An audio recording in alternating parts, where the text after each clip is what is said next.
በተመረጡ ሳይቶች ላይ እስከ 35% የሚደርስ እውነተኛ ቅናሽ ይዘን መጣን። ቴምር ፕሮፐርቲስ ከአፍሪካ ህብረት በቅርብ ርቀት ላይ በምትገኘው ቡልጋሪያ ከባለ 1 እስከ ባለ 3 መኝታ ቤት አፓርትመንት በተለያየ ካሬ አማራጭ እየሸጥን ነው። ባለ 1 መኝታ 69 ካሬ በመደበኛ አከፋፈል 7.9 ሚሊዮን ብር፣ ሙሉ ለሚከፍሉ ደንበኞች ደግሞ የ30% ቅናሽ ተደርጎ 5.5 ሚሊዮን ብር እየሸጥን ነው። ባለ 2 መኝታ ቤት 82 ካሬ በመደበኛ አከፋፈል 9.4 ሚሊዮን ብር፣ ሙሉ ለሚከፍሉ ደንበኞች ደግሞ የ30 በመቶ ቅናሽ ተደርጎ 6.6 ሚሊዮን ብር እየሸጥን ነው። ባለ 3 መኝታ 126 ካሬ በመደበኛ አከፋፈል 14.1 ሚሊዮን ብር፣ ሙሉ ለሚከፍሉ ደንበኞች ከ30% ቅናሽ በኋላ 10 ሚሊዮን ብር። እንዲሁም በአዋሬ ከባለ 1 እስከ ባለ 3 መኝታ በተለያየ ካሬ አማራጭ እየሸጥን እንገኛለን። በተጨማሪም በገላንና ከአፍሪካ ህብረት አቅራቢያ በሚገኘው ዘመናዊ ሱቃችን ከ500 ሺህ ብር ቅድመ ክፍያና ከ2.5 ሚሊዮን ብር ጠቅላላ ክፍያ ጀምሮ ሱቆችን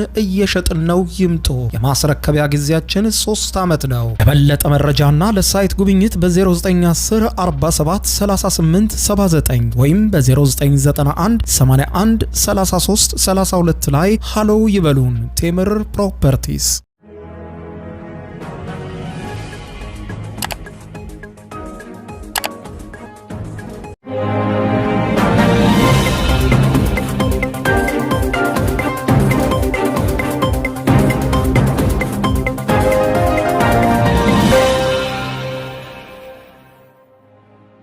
ጤና ይስጥልኝ ክቡራትና ክቡራን የዩቲዩብ ቻናል ቤተሰቦች፣ ሰበር ዜናዎች ሌሊቱን ተሰምተዋል። በርከት ያሉ ዓለም አቀፍና ሀገርኛ መረጃዎች ዩቲዩብ ላይ በፍጥነት ሲጫኑ ቀድሞ ለእናንተ የማስታወቂያ መልእክት ወይም ኖቲፊኬሽን እንዲደርሷችሁና ሰበር ዜናዎችን በየሰዓታቱ ልዩነት እንድትከታተሉ የዩቲዩብ ቻናሌን ሰብስክራይብ በማድረግ የደወል ምልክቷን መጫን አትዘንጉ።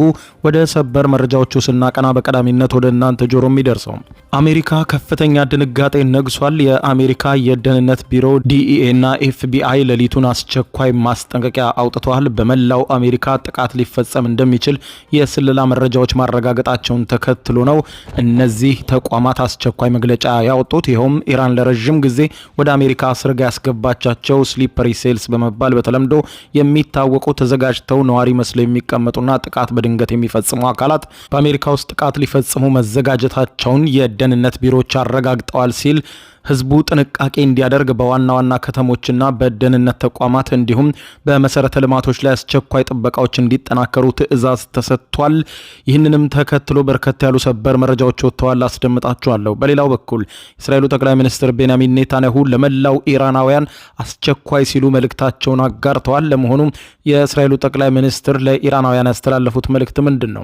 የኢራን ውጭ ጉዳይ ሚኒስትር አባስ አራግቺ በዛሬው ዕለት ሌሊት እሳቸውን መግለጫ ሰጥተዋል። በኢራን መገናኛ ብዙሃን የተላለፈው መግለጫ ምን የሚል ነው? በዝርዝር የምታደምጡት ይሆናል። በሌላ በኩል ካናዳ ከፍተኛ ድንጋጤ ገብቷታል። ይኸውም በካናዳ የሚገኘው በቶሮንቶ የሚገኘው የአሜሪካ ቆንጽላ ጽሕፈት ቤት ላይ ተኩስ ተከፍቶበታል። በቆንጽላ ጽሕፈት ቤቱ ላይ የተፈጸመውን ጥቃት በሀገር ላይ እንደተከፈተ ጥቃት ተቆጥሮ በመላው ካናዳ የሚገኙ የአሜሪካ የቆንጽላ ጽሕፈት ቤቶችና ኤምባሲዎች አስቸኳይ ጥበቃ እንዲደረግላቸውና በዋና ዋና ቦታዎችም ከፍተኛ ጥበቃ እንዲደረግ አስቸኳይ ማሳሰቢያ ሰጥታለች ካናዳ።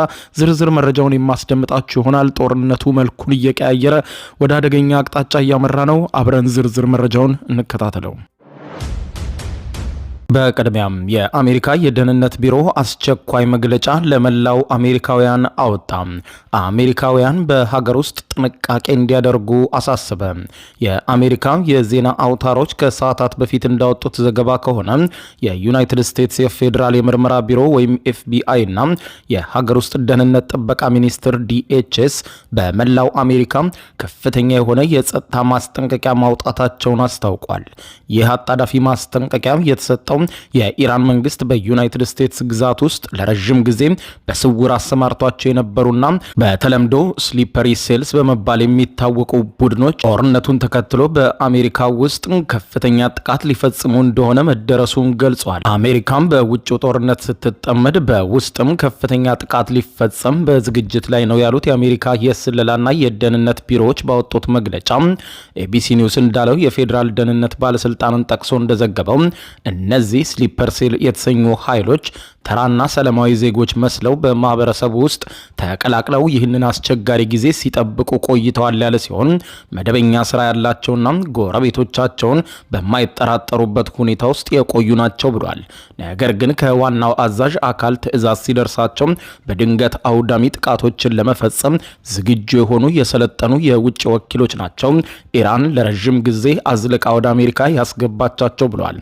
የደህንነት ተቋማቱ ይህንን ጥብቅ መረጃ ተከትለው በሀገሪቱ በሚገኙ ቁልፍ የኢኮኖሚና የመሰረተ ልማት አውታሮች፣ በትልልቅ ከተሞች፣ በህዝብ ማመላለሻ ጣቢያዎች፣ በኤሌክትሪክ ኃይል ማመንጫዎች፣ በውሃ ማከፋፈያዎችና በወታደራዊ የጦር ሰፈሮች ዙሪያ ጥበቃቸው ታይቶ በማይታወቅ ደረጃ በከፍተኛ ሁኔታ እንዲጠናከር አስቸኳይ ትዕዛዝ ተሰጥቷል። ይህ መላው አሜሪካውያንን ያስደነገጠው የውስጥ ደህንነት ስጋትና ከፍተኛ የተጠንቀቅ ማሳሰቢያ የወጣው አሜሪካን በመካከለኛው ምስራቅ ከኢራን ጋር እያደረገች ካለው መጠነ ሰፊ ወታደራዊ ግጭት ጋር ተያይዞ ነው ተብሏል።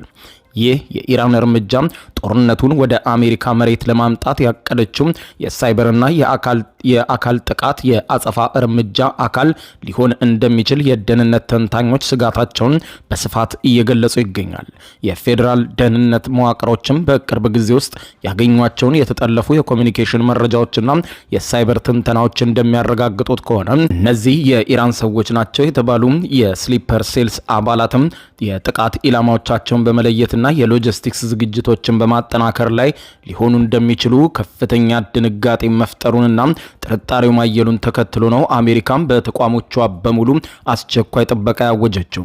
በኤቢሲ ኒውስ ሰፊ ዘገባ መሰረት እንደታየው የሀገር ውስጥ ደህንነት ጥበቃ ሚኒስቴር በዛሬው ዕለት ሌሊት ለመላው የአሜሪካ የግዛትና የአካባቢ ፖሊሶችም መመሪያ መሰጠቱን አመልክቷል። እንዲሁም የጋራ የሽብርተኝነት መከላከል ግብረ ኃይሎችም አስቸኳይ ሚስጥራዊ መመሪያ እንዳስተላለፈ የአሜሪካ መገናኛ ብዙሃን በዛሬው ዕለት ሌሊት ዘግበዋል። በተለይም እንደ ኒውዮርክ፣ ዋሽንግተን ዲሲና ሎስ አንጀለስ ባሉ ግዙፍ የሜትሮፖሊታን ከተሞች ውስጥ ማንኛውንም አይነት አጠራጣሪ እንቅስቃሴዎችን በንቃት እንዲከታተሉ የየመንገዱን የካሜራ ክትትል እንዲያጠናክሩና ፈጣን እርምጃ እንዲወስዱም ትዕዛዝ ተሰጥቷል ተብሏል። በተጨማሪም የፌዴራል ባለስልጣናት መላው የአሜሪካ ሕዝብ በከፍተኛ ንቃት አካባቢውን እንዲጠብቅና ማናቸውም ያልተለመደ ወይም አጠራጣሪ ሁኔታ ሲመለከት ለጸጥታ አካላት በፍጥነት ጥቆማ እንዲያደርግ ብሔራዊ የጥንቃቄ መርህን በድጋሚ በማስተጋባት በዛሬው ዕለት ሌሊት በወጡ ሪፖርቶች ጥሪ ያደረገ ሲሆን ይህ ያልተጠበቀና አሳሳቢ የደህንነት ማስጠንቀቂያ በመላው የዩናይትድ ስቴትስ ግዛት ነዋሪዎች ዘንድ ከፍተኛ የሆነ የስነ ልቦናዊ ጫና እንዲሁም የፍርሃት ድባብ አንግሷል ብሏል። በመንግስት በኩል ግን የዜጎችን ደህንነት ለማረጋገጥ ሁሉም የጸጥታ አካላት ሌሊትና ቀን በንቃት እየሰሩ መሆናቸውን መንግስት በሌሊቱ መግለጫው የገለጸ ሲሆን ኤቢሲ ኒውስ በዘገባው ላይ እንዳለው ከሆነ ይህ አይነቱ የደህንነት ማስጠንቀቂያ አሜሪካ ከዚህ ቀደም ካስተናገደቻቸው የተለመዱ ስጋቶች ፍጹም የተለየና እጅግ ውስብስብ መሆኑን አብራርቷል።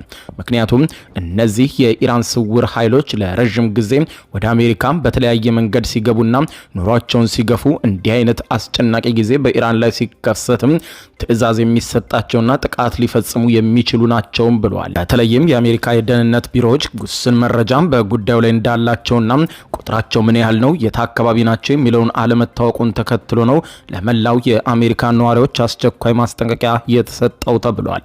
በሌላ በኩል የእስራኤሉ ጠቅላይ ሚኒስትር ቤንያሚን ኔታንያሁ ለመላው ኢራናውያን አስቸኳይ ጥሪ ያቀረቡ ሲሆን ጦርነቱም ያለመቋረጥ እንደሚቀጥል በመግለጫቸው አስታውቀዋል። የእስራኤሉ ጠቅላይ ሚኒስትር ቤንያሚን ኔታንያሁ መላው የኢራን ሕዝብ አሁን ያለውን አጋጣሚ በመጠቀም መንግስታቸውን ከስልጣን ለማውረድ ያገኙትን እድል ይጠቀሙበት በማለት የገለጹ ሲሆን በዘመን አንድ የሚገኝ ታሪካዊ አጋጣሚ እንዳያመልጣችሁ ኢራኖች ወደ አደባባይ ውጡና መንግስታቸውን አስወግዱ በማለት ቀጥተኛና ግልጽ የሆነ መልእክት አስተላልፈዋል።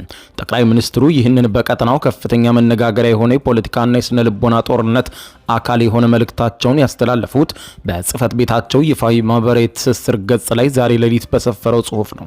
ኔታንያሁ በመልእክታቸው የቀድሞውን የኢራን ጠቅላይ መሪ ህልፈት በማንሳት አያቶላ አሊ ካሚኒ ከእንግዲህ የሉም፣ እናንተም እሳቸውም በሌላ ኃይል መሪ እንዲተኩ እንደማትፈልጉ እኔ አውቃለሁ በማለት የኢራንን የውስጥ ፖለቲካዊ ሽግግር ለማናጋት ሞክረዋል።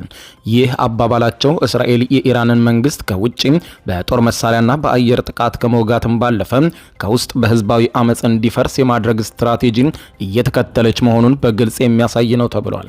የፖለቲካ ታሳቢዎች እንደሚሉት ከሆነ ይህ አይነቱ ቀጥተኛ ህዝብን የማነሳሳት ጥሪ የሁለቱን ሀገራት ጦርነት ከወታደራዊ ኢላማዎች አልፎ ወደ ፖለቲካዊ ህልውና ፍልሚያ ያሸጋግሮታል ብለዋል። በቀጣይም ጠቅላይ ሚኒስትሩ የኢራንን ህዝብ በቀጥታ ሲያነጋግሩ ስለዚህ እርምጃ መውሰድ አለባችሁ፣ ኢራናውያን አትተኙ፣ ንቁ፣ ወደ አደባባይ ውጡ፣ አምጹ፣ መንግስታችሁን ጣሉ ብለዋል። እኛ ለዚህ የሚሆነውን ምቹ ሁኔታን እየፈጠርንላችሁ ነው፣ መንግስታችሁን ሽባ እያደረግነው ነው ያሉ ሲሆን ትክክለኛው ጊዜ ሲደርስም ይህ ጊዜ ደግሞ በፍጥነት እየተቃረበ ነው፣ የለውጡን ችቦ ለእናንተ እናቀብላችኋለን፣ አጋጣሚውን ለመጠቀም ዝግጁ ሁኑ፣ መንግስታችሁ የመጨረሻው ግብዓተ መሬቱ እየተፋጠነ ነው ብለዋል። ይህ የኔታንያሁ ንግግር እስራኤል እያካሄደች ያለው ተከታታይ ወታደራዊ ጥቃት የመጨረሻው ግብ የኢራንን ህዝብ በራሱ መንግስት ላይ እንዲያምጽ መንገድ መክፈት መሆኑን ያመላክታል ሲሉ መገናኛ ብዙሃን ጽፈዋል። ጠቅላይ ሚኒስትር ቤንያሚን ኔታንያሁ አክለውም አሜሪካና እስራኤል በኢራን መንግስታዊ ተቋማት ላይ እያደረሱት ያለውን ጥቃት ወደፊት ተጠናክሮ እንደሚቀጥል እንጂ እንደማይቆም ገልጸዋል። ጠቅላይ ሚኒስትሩ መልእክታቸውን ሲቀጥሉ እስካሁን በጦርነቱ ስፍር ቁጥር የሌላቸው የመንግስት ኢላማዎች መመታታቸውን ገልጸው እስራኤል የኢራንን ህዝብ የቅርብ አጋር መሆኗን ተናግረዋል። አክለውም በቀጣዮቹ ቀናት እጣ ፈንታቸውን በእጃቸው የምታስገቡበት ምቹ ሁኔታ ተፈጥሮላቸዋል፣ ተዘጋጁ፣ በምንላችሁ ጊዜ ወጥታችሁ መንግስታችሁን ታፈርሳላችሁ፣ ያኔ በሰላም እንኖራለን ብለዋል ኔታንያሁ። ይህ የእስራኤል የፖለቲካና ወታደራዊ ማስፈራሪያ እየተሰማ ባለበት በአሁኑ ወቅትም በኢራን በኩል እየወጡ ያሉ መረጃዎች ግን የጦርነቱን እጅግ አሰቃቂ ሰብአዊና ቁሳዊ ውድመት የሚገልጹ ሲሆኑ የእስራኤል መሪዎች ጥቃቱ ያነጣጠረው በመንግስት ኢላማዎች ላይ ነው ቢሉም የኢራን ምክትል የጤና ሚኒስትር አሊ ጃፋሪያን ለአልጀዚራ ምሽቱን እንደገለጹት አሜሪካና እስራኤል በኢራን ላይ በከፈቱት ጥቃት እስካሁን ቢያንስ ከ1255 ሰዎች ሲገደሉ 12000 የሚጠጉ ሰዎች ደግሞ የአካል ጉዳት ደርሶባቸዋል ብለዋል። ከሰው ህይወት መጥፋትና መቁሰል በተጨማሪ የውድመቱ መጠን እጅግ ከፍተኛ መሆኑን የኢራኑ የተመድ አምባሳደር አሚር ሰኢድ ኢራቫጊ አረጋግጠዋል። አምባሳደሩ እንዳብራሩት በጥቃቱ 65 ትምህርት ቤቶችና የትምህርት ተቋማት እንዲሁም ወደ 8000 የሚጠጉ መኖሪያ ቤቶችን ጨምሮ በአጠቃላይ 10000 ገደማ የሲቪል መሰረተ ልማቶች ሙሉ በሙሉና በከፊል ወድመዋል ብለዋል። በተያያዘ ዜና የኢራኑ ውጭ ጉዳይ ሚኒስትር አባስ አራግቺ በሰጡት መግለጫ የተባበሩት መንግስታት ድርጅት ተመድ ዋና ጸሐፊ አንቶኒዮ ጉተሬዝ እና የጸጥታው ምክር ቤት አሜሪካና እስራኤል በሉዓላዊ ሀገራችን በኢራን ላይ የከፈቱትን ህገወጥ ጥቃትና ጦርነት በማውገዝ ረገድ ይበልጥ ጠንካራ አቋም ሊወስዱ ይገባ ነበር፣ ነገር ግን ጉዳዩን በቸልተኝነት እያለፉት ነው ብለዋል። ታስኒም የተሰኘው የዜና ወኪል እንዳስነበበው አራግቺ ከዋና ጸሐፊው ጋር ባደረጉት የስልክ ውይይት የተባበሩት መንግስታት ድርጅት ዓለም አቀፍ ሰላምና ደህንነትን በማስጠበቅ ረገድ ያለውን ቁልፍ ኃላፊነት ማስታወስ ያስፈልጋል በማለት ገልጸው ሚኒስትሩ በውይይታቸው የኢራን መንግስትና ህዝብ ዋና ጸሐፊውም ሆኑ የተመድ የጸጥታው ምክር ቤት ይህንን ጥቃት በግልጽ በማውገዝ ይበልጥ ጠንካራና ኃላፊነት የሚሰማው አቋም እንዲወስዱ በጽኑ እጠብቃለሁ በማለት የዲፕሎማሲያዊ ጫናውን እንዲጠናከር አድርገዋል። ይህ የኢራን አቋም የተባበሩት መንግስታት ድርጅት በጦርነቱ ላይ እያሳየ ያለውን ምላሽ ኢራን በጥርጣሬ እንደምትመለከተውና ከተቋሙ ተጨባጭ ውግዘት እርምጃ እንደምትፈልግም በግልጽ የሚያመለክት ነው። ይህ የኢራን ቀጥተኛ ጥያቄ የቀረበው አሜሪካና እስራኤል በኢራን ላይ ጦርነት በጀመሩበት ዕለት ማለትም የካቲት 21 እንደ አውሮፓውያን አቆጣጠር ፌብሩዋሪ 28 ጉቴሬዝ ያወጡትን መግለጫ ተከትሎ ነው። በዋና ጸሐፊው የተመድ ቻርተርን አንቀጽ 2 ዋቢ በማድረግ ሁሉም አባል ሀገራት በዓለም አቀፍ ግንኙነት በማንኛውም ሀገር የግዛት አንድነት ወይም የፖለቲካ ነጻነትን የኃይል እርምጃ ከመውሰድ ወይም የኃይል ዛቻ ከማሰማት ሙሉ በሙሉ ሊቆጠቡ እንደሚገባ በጸጥታው ምክር ቤት ማስታወሳቸው ይታወሳል። ይሁን እንጂ ኢራን ይህ አይነቱ አጠቃላይ ማሳሰቢያ ብቻውን በቂ አይደለም በሚል ጠንካራ አቋም የያዘች ሲሆን አራግቺ በዛሬው ሌሊት በሰጡት መግለጫ እንዲህ አይነት አቁሙ የሚል ነገር ይበቃል፣ በቀጥታ ስም ጠርታ ግዛት የደፈሩትንና እንዲሁም ከፍተኛ ጥቃት እያደረሱ ያሉትን አሜሪካና እስራኤልን አቁሙ በሏቸው ብለዋል። በሌላ በኩል በመካከለኛው ምስራቅ ያለው የጦርነት ውጥረት መልኩን እየቀየረ ወደ ባህር ላይ ፍልሚያ መሸጋገሩም ተዘግቧል።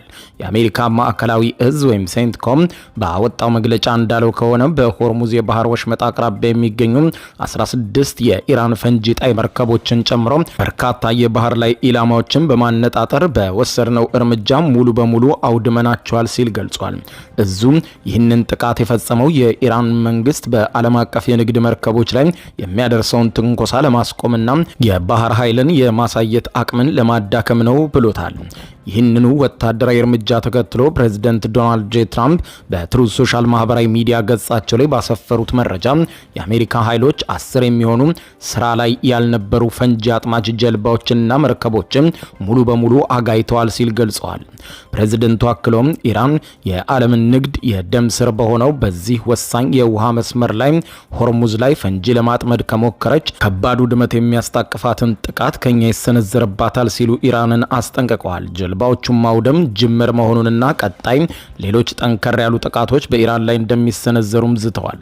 የባህር ላይ ነፃ ጉዞ ለአሜሪካም ሆነ ለዓለም አቀፉ ማህበረሰብ ደህንነትና ብልጽግና እጅግ ወሳኝ መሆኑን ያብራራው ሴንትኮም የኢራን ኃይሎች ለዓመታት ይህንን የንግድ መስመር ሆርሙዝን በከፍተኛ ስጋት ውስጥ ሲከቱት መቆየታቸውን አስታውሰው አሜሪካን ለወሰደችው የኃይል እርምጃ ማረጋገጫ እንዲሆንም የኢራን ጀልባዎች ሲፈነዱና ሲጋዩ የሚያሳይ ተንቀሳቃሽ ምስል ቪዲዮ በማህበራዊ ድረገጽ ኤክስ ገጿ ላይ ለዓለም ይፋ አድርጋለች። አሜሪካ ይህ ክስተት የሁለቱን ሀገራት ጦርነት ወደ አዲስ ምዕራፍ ያሸጋገረው መሆኑን የገለጸ ሲሆን ዓለም አቀፉ የነዳጅና የሸቀጦች የንግድ መስመር ሆርሙዝ ይበልጥ ስጋት ውስጥ እንደገባም የፖለቲካና የኢኮኖሚ ታዛቢዎች እየገለጹ ነው። በሌላ በኩል በካናዳ በቶሮንቶ በሚገኘው የአሜሪካ ቆንጽላ ጽሕፈት ቤት ላይ ጥቃት መፈጸሙ ተሰምቷል። የተፈጸመውን ጥቃት ተከትሎም በቶሮንቶና በኦቶዋ በሚገኙ የአሜሪካና የእስራኤል ኤምባሲዎችና ቆንጽላዎች ዙሪያ ጥበቃ ማጠናከሯን ካናዳ አስታውቃለች። የካናዳ ፈረሰኛ ፖሊስ ዋና የበላይ ተቆጣጣሪ ክሪስ ሌዘር ዛሬ ሌሊቱን ባወጡት መግለጫ ቆንጽላው ላይ የተፈጸመው የተኩስ አደጋ እንደ ሀገራዊ የደህንነት ስጋት ተቆጥሮ በከፍተኛ ሁኔታ ምርመራ እየተካሄደበት ይገኛል ስትል ካናዳ በግዛቷ በሚገኘው የአሜሪካ ቆንጽላ ጽሕፈት ቤት ላይ የተፈጸመውን ጥቃት አስመልክታ ባወጣችው መግለጫ ገልጻለች። ይህ የጥበቃ ማጠናከሪያ እርምጃ የተወሰደው ተጨማሪ ጥቃቶችን ለመከላከልና ዲፕሎማሲያዊ ተቋማቱን ደህንነታቸውን በአስተማማኝ ሁኔታ ለማረጋገጥ መሆኑንም ገልጸዋል። ክቡራን አድማጮች ለሰዓቱ ብታደምጧቸው መልካም ናቸው ያልኳቸው አጫጭር መረጃዎች የሰማችኋቸው ነበሩ። ከሰዓታት በኋላ በሌላ መረጃ ተመልሰን እስከምንገናኝ በያለንበት የዓለም ዳር ቸር እንቆይ።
ዩቲዩብ የስኬት ምስጢሮችን በዝርዝር የያዘው የአቤል ብርሃኑ የወይኗ ልጅ መጽሐፍ ሁለተኛ እትም በገበያ ላይ። ዩቲዩብ ለመጀመር በአጭር ጊዜ ስኬትን ለመቀዳጀት አስበዋል? ዩቲዩብ ብጀምር ስንት ብር አገኘሁም ብሎ አስበዋል? እንግዲያውስ በዩቲዩብ 2 የወርቅ 3 የብር ሽልማቶችን ያገኘው የአቤል ብርሃኑ የወይኗ ልጅ የዩቲዩብ ምስጢሮች መጽሐፍ በዝርዝር ሁሉንም ያብራራሉታል። ዛሬውኑ ገዝተው ህልሞን እውን የሚያደርጉበትን የዩቲዩብ የስኬት መንገድ ይጀምሩ። በሀገር ቤት አከፋፋይ አዲስ አበባ ሜክሲኮ ኮሜርስ መጽሐፍት መደብር። በውጭ ሀገራት ለምትገኙ ከአማዞን ላይ ብታዙ በቀናት ውስጥ ደጁ ይደርሳል። የአማዞን ሊንኩን እዚህ ቪዲዮ ኮሜንት ላይ ያገኙታል። የዩቲዩብ ሚስጥሮች፣ ዘመኑ ጋር ተፈላጊ መጽሐፍ። ከተመረጡ ሳይቶች ላይ እስከ 35% የሚደርስ እውነተኛ ቅናሽ ይዘን መጣን።